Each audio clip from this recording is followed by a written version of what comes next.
Hello, my name is Jennifer and welcome to my Sims 4 news video. This time it's about the gameplay trailer for Cottage Living we had earlier this week, the blog post, and one piece of information from the gameplay trailer and a tweet later on that I found particularly of interest that I'm going to touch on towards the end. That's to do with lot challenges. So as a quick overview of the trailer, which of course I'll link it and the blog post down below, we found out that needlepoint is a thing, which we already knew, but there are 34 different needlepoint projects you can do, as well as stitch from reference, which I expect that unlocks with the skill level, similar to with painting, but that's just my speculation. And you can use llama wool for needlepoint. We also had found out separately that you can use llama wool for knitting if you have nifty knitting.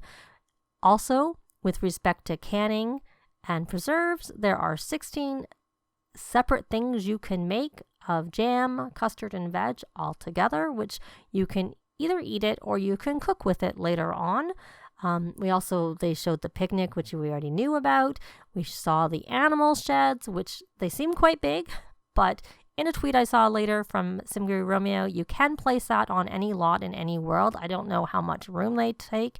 They did, as I said, seem kind of big and only one cow or llama per shed, but you can have multiple sheds. They don't count towards your household count, and then put a fence around the whole thing.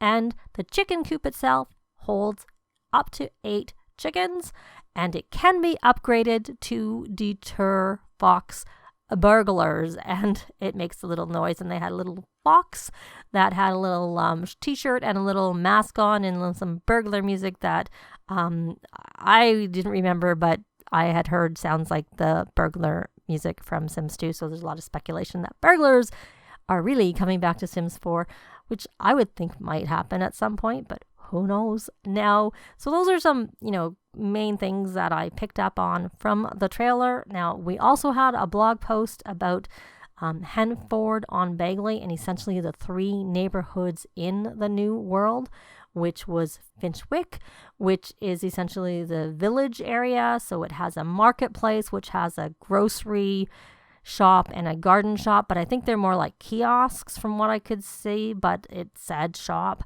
They have the Gnome Arms pub, and there's a weekly fair, which you either, if you participate or you win, you get a reward and you feel good kind of thing.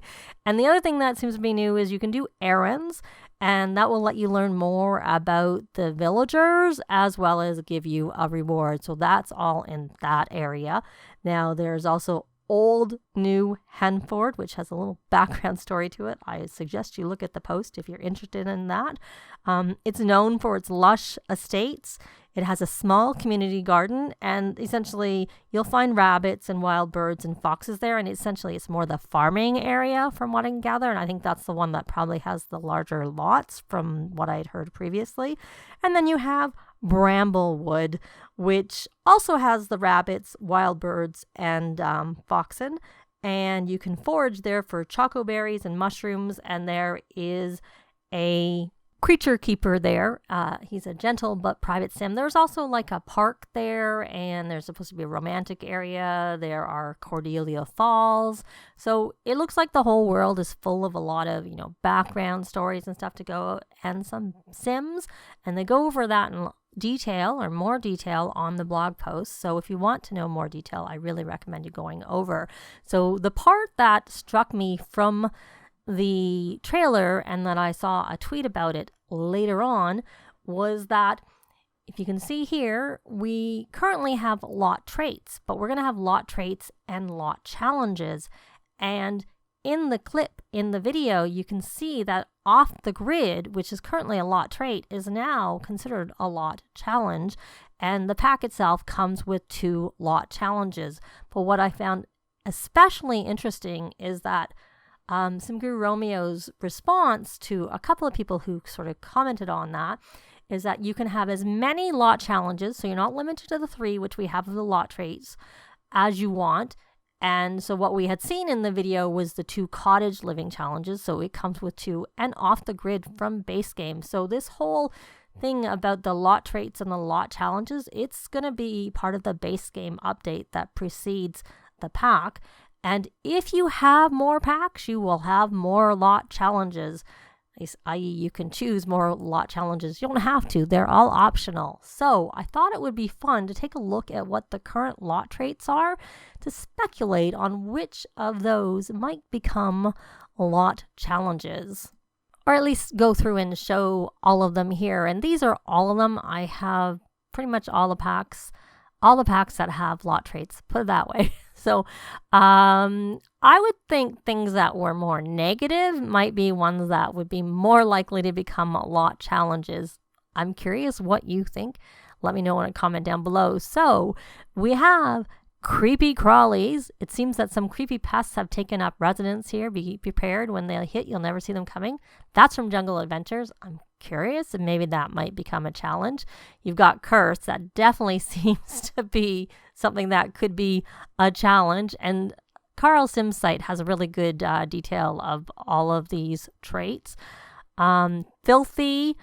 That looks like, from clogged sewers to grimy counters. This place seems to get dirty really quickly. So things that can get dirty more quickly with that. And I mean, I can't imagine things that are good would become lot challenges. You got gremlins. A lot of these come with City Living. Not all, but a lot. Stuff breaks here a lot. It's like they're tiny goblins who come out at night and smash things. So that's another one. Grody, another City Living one. Sims have a chance to get nauseous when eating, drinking, or using the bathroom. And I mean, I don't know. I think that's just a basic one. So since we already know that Off the Grid is base game, and we know that that is a base game one that is becoming part of these challenges, I don't know that any other base game ones would be. Quake Zone, that would make some sense.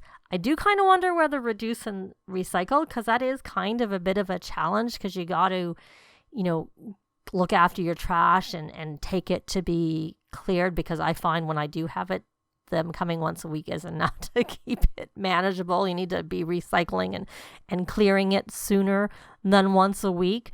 And that, of course, reduce and recycle comes with eco lifestyle, as you can see. Then you have spooky, which attracts more ghosts. Maybe that could be something.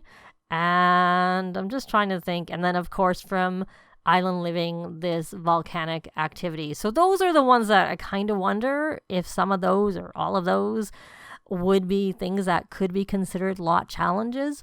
Let me know what you think down below might be lot challenges. And also, if you want to have a discussion about all of this, come over to my Facebook group. I will be linking it in the description, as I usually do. I'd love to see you over there. But that's going to be it for this video. Leave a like if you like the video. It really helps with the algorithms. Thanks very much for watching, and I'll see you next time. Bye!